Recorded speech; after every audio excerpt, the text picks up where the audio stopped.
Le printemps 1952 a été l'objet d'une vague d'ovnis importante au-dessus des États-Unis, mais le grand cas, qui reste un des plus connus et solides à ce jour, est celui du survol de Washington au mois de juillet, et ce à plusieurs reprises. Cette affaire est notamment connue sous le nom de Carrousel de Washington. Elle est également importante dans l'histoire de l'ufologie, tout du moins dans le rapport entre le gouvernement américain et le phénomène. Tout débute le 10 juillet, où l'équipage d'un appareil de la National Airlines aperçut une lumière, trop brillante pour être un ballon éclairé et trop lente pour être un gros météore, tandis qu'il volait à une altitude de 600 mètres en Virginie, l'État juste au sud-ouest de Washington. Le 13 juillet, l'équipage d'un autre avion de ligne, naviguant lui à 100 km, toujours dans les environs de la capitale, rapporte avoir vu une lumière qui grimpa à leur hauteur avant de brusquement s'élever au moment où le pilote alluma ses feux d'atterrissage. Le 14 juillet, encore un autre équipage, de la Pan America cette fois, signala la présence de 8 ovnis dans le ciel de la Virginie. Mais c'est le soir du 19 juillet que l'affaire débute réellement. Le trafic était fluide au National Airport. À 23h40, un contrôleur radar observait la circulation aérienne lorsqu'apparut sur l'écran un groupe de 7 cibles au sud-est de la base aérienne d'Andrews. Évidemment, il pensa d'abord à une flotte d'avions militaires, mais aucune formation n'était prévue ce soir-là. Le contrôleur put alors constater que si initialement les cibles semblaient voler à environ 300 km/h, 2 d'entre elles accélèrent brutalement et disparurent de l'écran radar. 2 autres opérateurs constatèrent la chose, et on pensa alors à un dysfonctionnement du radar. Un technicien fut appelé, mais ce dernier ne constata rien d'anormal. Le chef contrôleur contacta la tour de contrôle principale pourvue d'un meilleur radar, mais également la base aérienne d'Andrews, dont le radar avait aussi détecté ces engins de son côté, ainsi que leur brusque accélération, qui fut estimée à environ 11 000 km/h. En regardant à nouveau son écran, il put constater que les ovnis étaient maintenant séparés en 2 groupes, au-dessus de la zone interdite aux avions, au-dessus de la Maison Blanche et du Capitole. En même temps, il appela le pilote d'un appareil de la Capital Airlines, qui venait de décoller, et lui demanda s'il ne voyait rien d'inhabituel. Avant même qu'il ait fini sa phrase, son interlocuteur cria « Là, sur la droite !» Elle vient disparaître. Le contrôleur remarqua effectivement qu'un écho avait soudainement surgi, puis disparu sur la droite de l'engin. Mais le pilote signala d'autres lumières durant le quart d'heure suivant. 2 heures plus tard, un autre pilote civil informa qu'une lumière le suivait sur sa gauche. Le contrôleur vérifia sur son écran. Il y avait en effet une cible derrière l'avion. L'OVNI suivit l'avion jusqu'à ce qu'il parvienne à 6 km environ de la piste d'atterrissage. Au cours de la nuit, les 3 radars, celui de la base d'Andrews et les 2 de l'aéroport, détectèrent encore un écho à environ 5 km au nord de Washington, mais qui disparut immédiatement des écrans. Des avions de chasse F-94 furent envoyés, et leurs pilotes confirmèrent la présence des sphères, ainsi que leur importante variation de vitesse, et donc dans l'incapacité de les intercepter. Vers 2 heures du matin, d'autres avions de chasse arrivèrent, ainsi que d'autres boules lumineuses, dont l'une suivit un avion de ligne pendant quelques instants. Vers 5 heures du matin, le contrôleur appela encore une fois la base d'Andrews, ayant repéré une cible qui s'approchait de ces derniers.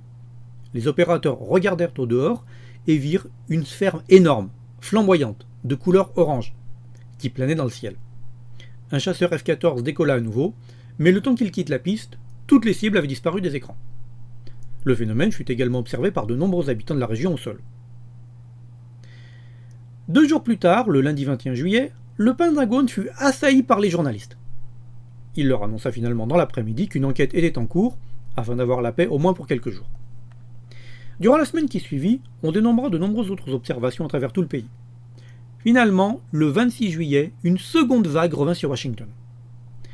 À 22h30, les mêmes opérateurs radars de l'aéroport que ceux de la semaine précédente détectèrent à nouveau plusieurs cibles, mais qui cette fois volaient très lentement.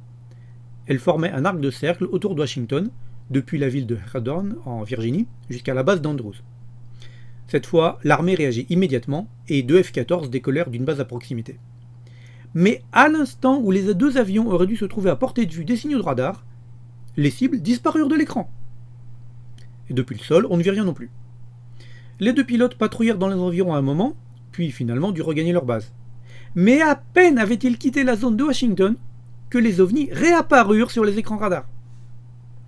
Cette même nuit, mais en Californie, un autre pilote de F-14 avait joué au chat et à la souris avec un objet mystérieux. Pendant plusieurs minutes, l'avion avait poursuivi un ovni et le radar du sol, comme celui de bord, avait montré que dès que le jet se rapprochait de la cible, presque à portée de tir, celle-ci, brusquement, s'éloignait à une immense vitesse. Mais quelques dizaines de secondes plus tard, elle ralentissait pour permettre au pilote de se rapprocher. Et ce que les contrôleurs découvriraient plus tard, c'est qu'au moment même où les cibles quittèrent leurs écrans, les habitants de la région de Newport News, un peu plus au sud, commençaient à appeler la tour de contrôle de la base militaire de Langley, toute proche, pour signaler la présence, dans le ciel, d'une série de points lumineux qui tournoyaient et changeaient de couleur.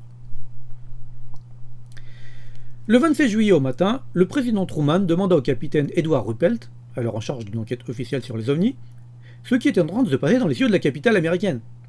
Prudemment, celui-ci répondit que les signaux radars pourraient avoir été provoqués par des phénomènes météorologiques, mais l'hypothèse d'une intelligence extérieure à notre monde n'était pas à exclure non plus.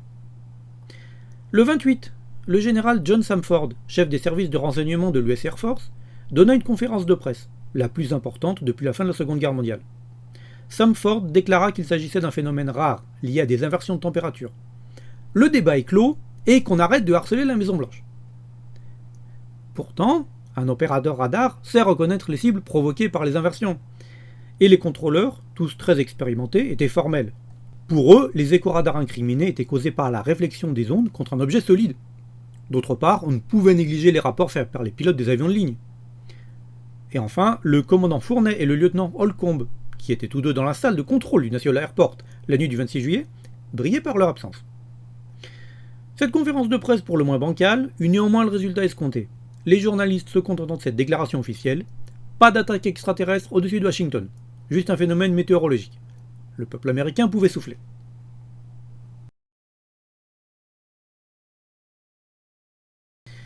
On l'a dit, un phénomène météorologique rare, mais ça ne tient pas debout.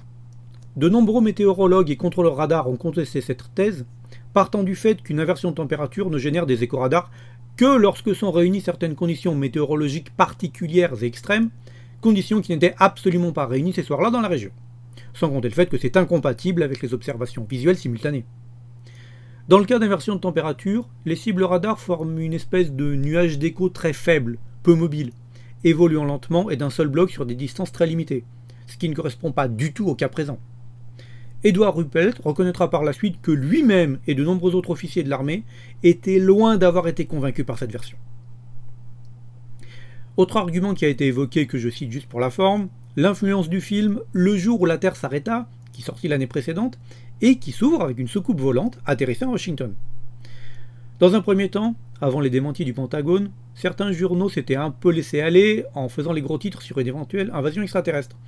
On peut balayer cette hypothèse de la main, totalement invalidée par les observations radar et des pilotes.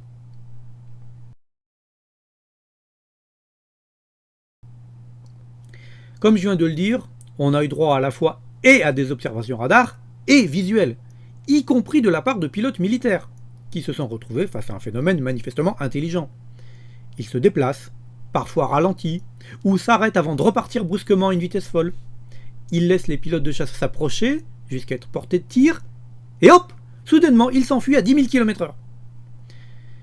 Dans l'hypothèse donc d'un phénomène intelligent, il n'est pas exclu d'interpréter cette affaire comme une sorte d'avertissement, venu narguer l'armée la plus puissante du monde, et leur de dire « Quoi que vous fassiez, vous ne pourrez rien contre nous ».